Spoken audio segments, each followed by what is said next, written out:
Hi and welcome to this video. Before we look into the possible stone circle, we should have a quick look at Glengorm Castle. The Glengorm area is situated on the northern tip of the Isle of Mull. The castle was built in 1860 by James Forsyth, and before he could build the castle he had to clear existing township to make way for this new castle. It is said that he asked a local woman what she thought would be a good name for the castle. She suggested Glengorm and he agreed, obviously not knowing that this was Gaelic for Blue Glen, a reference to the blue smoke that filled the air when so many of the houses were burnt down. Legend has it that one of the evictees put a curse on James, saying he would die before the castle was finished. In 1863, just before the completion of the castle, he was killed in a riding accident and his son inherited the property. It's an interesting place, but you can't explore the castle as it's now apartments that are rented out. But there is a very nice cafe there, and a short walk from here are the 3 standing stones.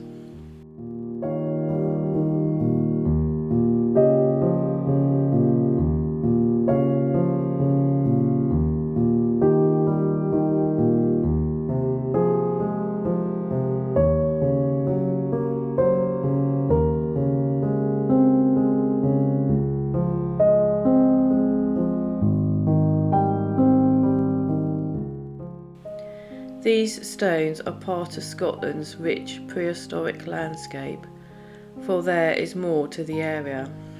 The area is equally atmospheric, surrounded by wild, rugged scenery, an area few seem to visit, I expect for its location, and not an area people really talk about.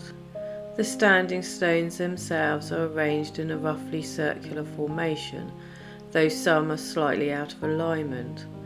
But you would think when seeing them that they do look like they may have once formed a stone circle, but did they?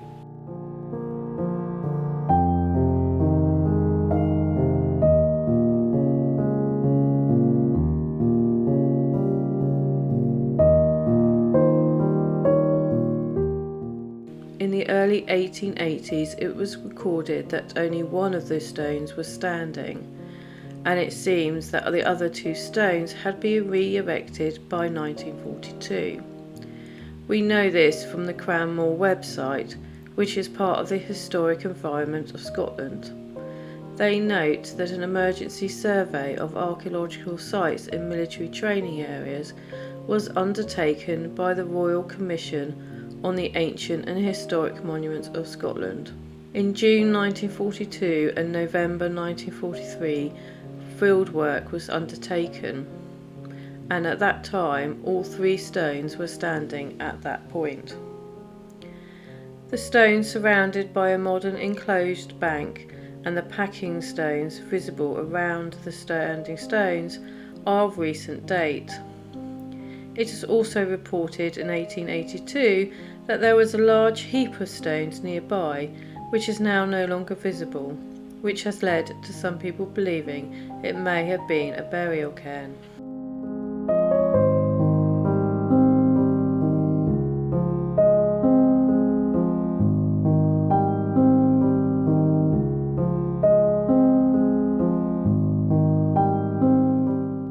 With all these thoughts of what it might have been, it seems it was in fact a stone row.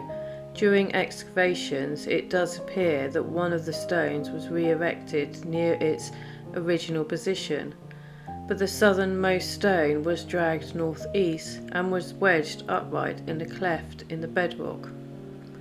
The other items that have been found during the excavations were pebbles, flints, and those who have followed my channel through the Scottish trip, it would not come as no surprise that quartz has been found here. Also, a small pit containing charcoal was found near the centre stone, and cremated bone was found in the southwest of the northernmost stone.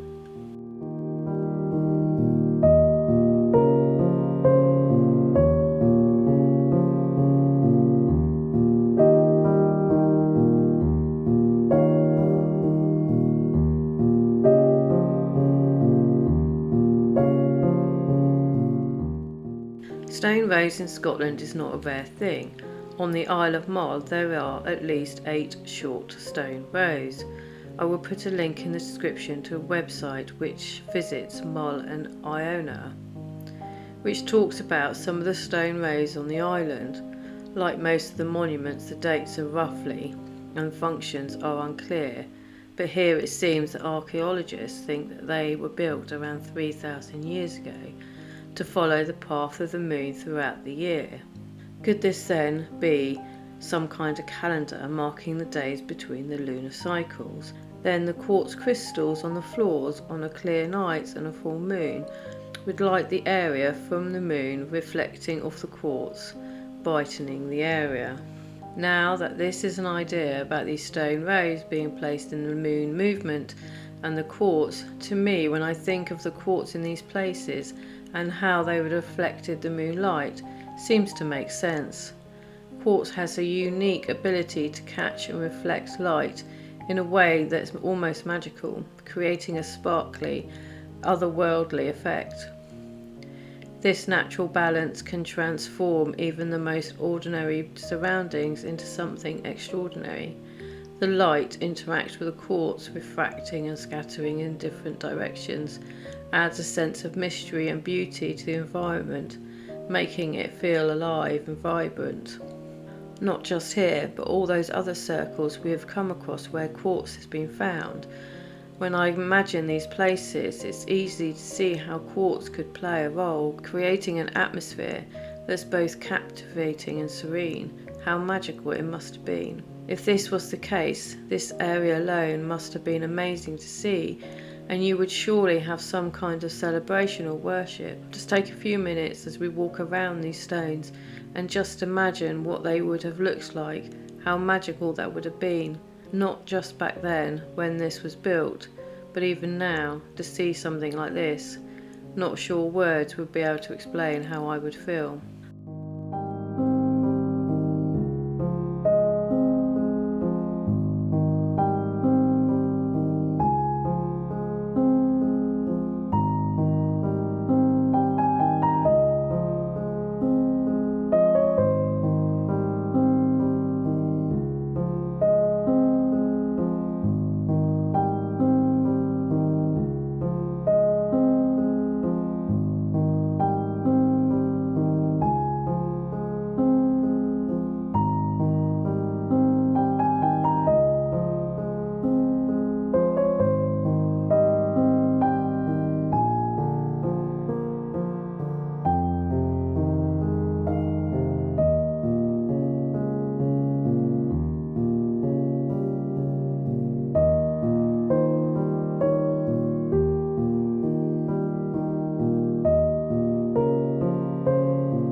Of course, we can't say that the whole floor was covered in quartz, but we do know that quartz covering a floor didn't just happen in Scotland. We know that in 2023, a quartz surface, possibly laid deliberately to enhance the setting of a double stone row, had been uncovered during excavation works at Piles Hill in Dartmoor.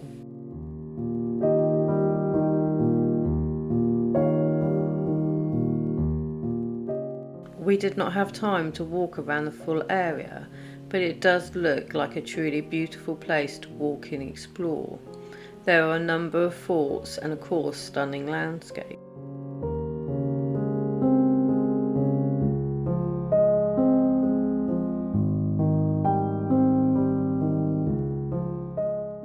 The mysteries of the stone rows continue to captivate and challenge our understanding, standing as silent witnesses to a past we can only begin to imagine. Their purpose, whether rooted in ritual, astronomy, or some forgotten tradition, remains elusive, drawing us to the deeper appreciation for the complexities of ancient cultures.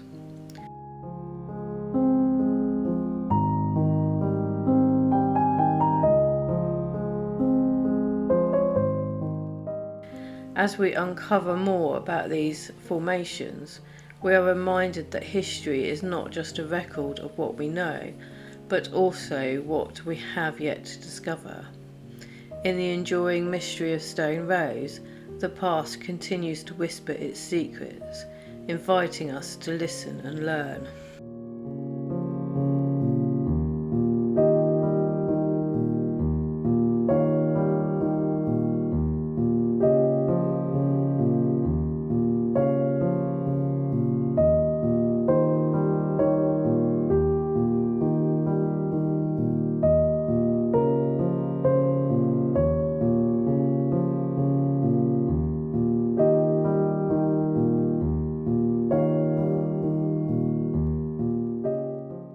The quartz crystal mystery within these monuments is something I will be looking into more, so make sure you hit the subscribe button and the notification bell so you'll never miss any future videos.